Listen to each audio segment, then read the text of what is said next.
بسم اللہ الرحمن الرحیم نحمده ونصلی علی رسولہ الکریم اما بعد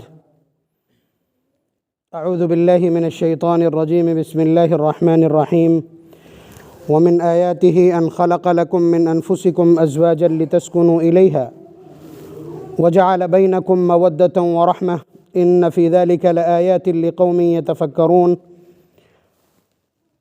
وقال النبی صلی اللہ علیہ وسلم النکاح من سنتی او کما قال علیہ الصلاۃ والسلام۔ میری خوش بختی اور میری خوش قسمتی ہے کہ میں اس طرح کے پرسکون نکاح میں شریک ہوں۔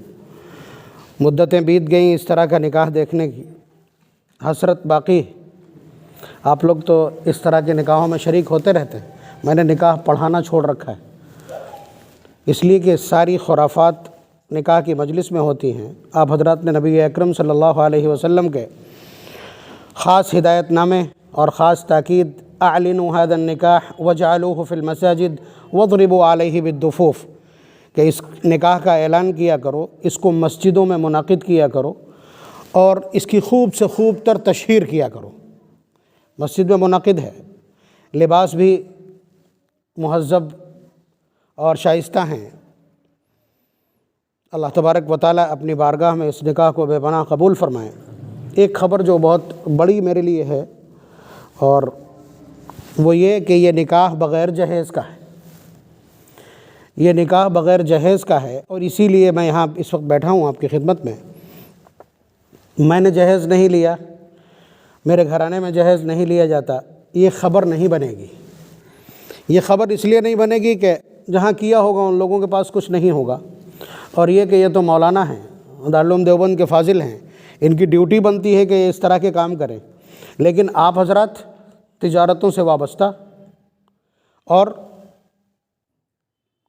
دنیا میں اپنے سارے پنجے گاڑے ہوئے، معیشت کو اچھی طرح جانتے ہیں، پیسے کو پکڑنا بھی جانتے ہیں، اس کے باوجود آپ اس مال غنیمت کو اگر اس وقت ترک کرتے ہیں، یہ خبر بنے گی۔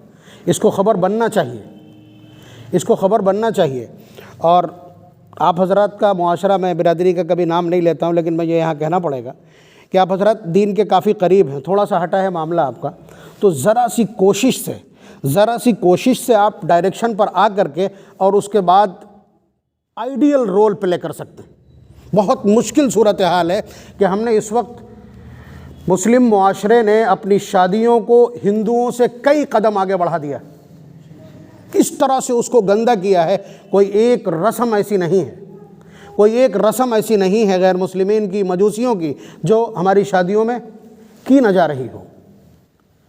تو اب ضرورت اس بات کی ہے کہ ماڈل کہاں سے آئے گا، شادیاں ہونا کس طرح کی چاہیے۔ ظاہر سی بات ہے ماڈل کی ریکوائرمنٹ ہے نا، آپ کوئی چیز بھی تیار کرتے ہیں سیمپل درکار ہوتا ہے، تو یہ کنڈیشن ایسی ہے کہ اس وقت ہمارے معاشرے کو ماڈل کی ضرورت ہے۔ آپ لوگ بہت قریب ہیں اپنے ٹریک کے، تو آپ ماڈل بن جائیے، میری گزارش یہ۔ اس کے بعد اس بات پر تھوڑی سی روشنی تو پڑ جانی چاہیے، جہیز یہ ہندوؤں سے آیا ہے۔ اسلام میں نہ کل اس کا تصور تھا نہ آج اس کا کوئی تصور ہے، بہت صاف ستھرا سمجھ لیجئے۔ اور یہ ختم کیوں نہیں ہو رہا ہے، ختم کیوں نہیں ہو رہا ہے، یعنی اس ناجائز ہے اور بڑھتا چلا جا رہا ہے۔ وجہ یہ ہے کہ جو لوگ ممبر پر بیٹھ کر کے جہیز کی برائی اور شناعت بیان کرتے ہیں، وہی اپنے بیٹے کی شادی میں جہیز لے لیتے ہیں۔ یہ خیانت ہے۔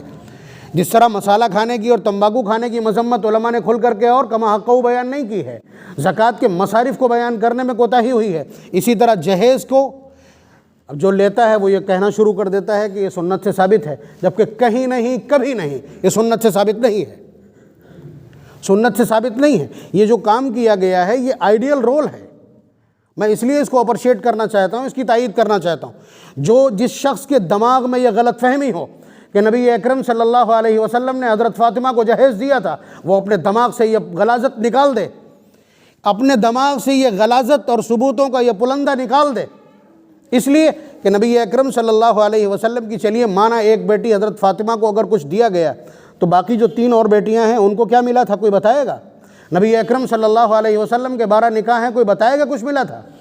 بتا دے صحابہ کی پوری 1,24,000 کی فہرست میں کسی صحابی کو کوئی جہیز ملا تھا؟ اگر یہ چلن میں تھا، سنت سے ثابت ہے، تو ان کا کلچر میں کیوں نہیں ہے؟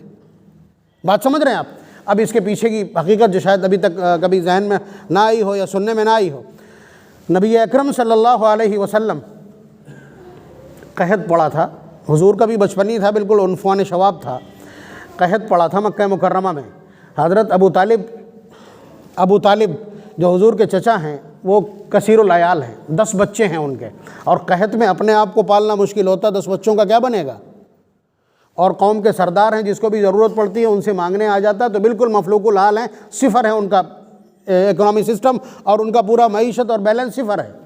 تو نبی اکرم صلی اللہ علیہ وسلم نے اپنے چچا پر ترس کھاتے ہوئے ان کے بچوں کو پورے خاندان پر تقسیم کر دیا تھا، یاد رکھیے گا، پورے خاندان پر۔ حضرت عباس رضی اللہ تعالیٰ عنہ کو لے کر کے گئے، ان سے کہا کہ ایک بیٹے کو آپ لے لیجئے، ایک کو میں لیے جاتا ہوں۔ کس کو لائے تھے حضور؟ حضرت علی رضی اللہ تعالیٰ عنہ کو حضور لے کر کے آئے تھے۔ تو سسٹم میں باقاعدہ اناؤنسڈ وہ لے پالک اور اڈاپٹڈ تو نہیں ہے، بات سمجھ رہے ہیں، متمنا نہیں ہے، لیکن سچ یہ ہے کہ آپ جب بھی دیکھیں گے پوری ہسٹری میں حضرت علی رضی اللہ تعالیٰ عنہ کو حضور کے آس پاس ہی دیکھیں گے۔ تو ظاہر سی بات ہے حضور کا اب یہ بچہ جس کا نکاح ہو رہا ہے، اس کے والد نے اس کے کمرے کے اندر کی ضرورت کی ساری چیزیں فراہم کر دی ہوں گی، پہلے سے ہی ہوں گی، ورنہ ہم اپنے گھر میں یہی کرتے ہیں کہ اس سے پہلے جو بہت ضروری چیزیں ہیں وہ لا کر کے فراہم کر دیتے ہیں، تاکہ اس بچے کو اور آنے والی اس بچی کو کسی بھی طرح کا کوئی تکلف نہ ہو اور اسے فقر اور احتیاج کا احساس نہ ہو۔ تو نبی اکرم صلی اللہ علیہ وسلم نے حضرت علی رضی اللہ تعالیٰ عنہ کو بلایا اور ان سے پوچھا کیا کیا ہے گھر میں؟ کہنے لگے ایک گھوڑا ہے اور ایک زرہ ہے، معلوم ہے آپ کو؟ تو نبی اکرم صلی اللہ علیہ وسلم نے فرمایا کہ زرہ کو فروخت کر دو۔ زرہ بیچی ہے، قیمت بھی پتہ ہے، 480 درہم میں بکی ہے۔ حضرت عثمان غنی رضی اللہ تعالیٰ عنہ جو ساڑھو ہیں انہوں نے خریدی ہے، اور ایسا ساڑھو ہے کہ خرید بھی لی ہے، زرہ بھی دے دی ہے اور پیسے بھی دے دیے ہیں، بات سمجھ رہے ہیں آپ؟ اس کے بعد اسی سے وہ سارا سامان خرید کے آیا، میک اپ کا بھی سارا سامان اسی سے خرید کے آیا۔ آپ یہ بتائیں گے اگر نبی اکرم صلی اللہ علیہ وسلم اپنی جیب خاص سے بھی سامان منگا کر کے دیتے، تب بھی اپنے اڈاپٹڈ کے لیے، اپنے زیر تربیت بچے کے لیے سامان منگایا تھا، تب بھی یہ جہیز نہیں کہلاتا، چہ جائے کہ انہی کے مال سے پورا سامان منگایا گیا ہے۔ اس لیے جس کے دماغ میں یہ موجود ہو اور وہ اس کو بیس بنا کر اس کو سنت قرار دینا چاہتا ہو، تو یہ غلاظت ہے اس کے دماغ کی بھی۔ اور سماج یہ اتنا سا عمل ہے، ورنہ بیٹیوں کی کنڈیشن کیا ہے آپ کو معلوم ہے کہ بیٹے ایک بار بڑھاپے میں ساتھ نہ دیں، لیکن بیٹی گھر سے آ کر کے اور ماں باپ کو سردیوں میں بھی 1 مہینے کے بعد نہلا کے اچھی طرح دھلا کے چلی جاتی، خدمت آج بھی وہی کرتی۔ بیٹا پاس میں رہتے ہوئے نہ سنے، لیکن بیٹی کو اگر مسکال مار دی تو بچی کے ایگزام ہو رہے ہوں بچوں کے، تب بھی چھوڑ کر کے اور آ جاتی۔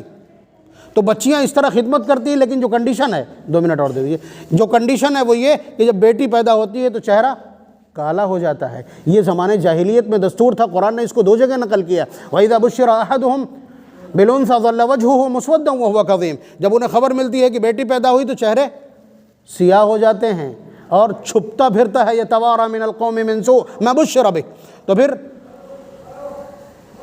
نبی اکرم صلی اللہ علیہ وسلم نے بیٹیوں کو رحمت قرار دیا، معاشرے کی اس غلط فہمی کو دور کیا اور بیٹی کو رحمت قرار دیا۔ بیٹی آج بھی رحمت ہے، لیکن صورتحال یہ ہے کہ آج کنڈیشن وہی ہو گئی ہے، جب کسی عورت کے شوہر کو یہ خبر دی جاتی ہے کہ تمہارے گھر بیٹی پیدا ہوئی ہے تو سوئچ آف کر لیتا ہے، کام چھوڑ دیتا، سر پکڑ کے بیٹھ جاتا۔ یہ پوزیشن ہے، اور خدا کی قسم جہیز کے سوا اس کا دوسرا کوئی سبب نہیں ہے۔ تو یہ لعنت جیسے ہی ختم ہوگی، رشتوں کے اندر جو یہ تفاوت ہے، یہ جو فرق ہے، اور بیٹیوں کی طرف سے جو یہ ہمارا رجحان ہے، یہ ختم ہو جائے گا۔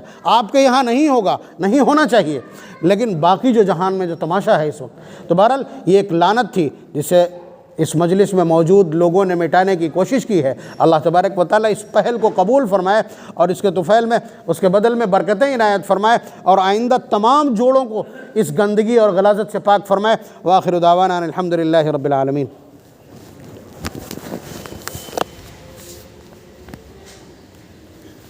ماشاءاللہ، بارک اللہ، بے باک انداز میں حضرت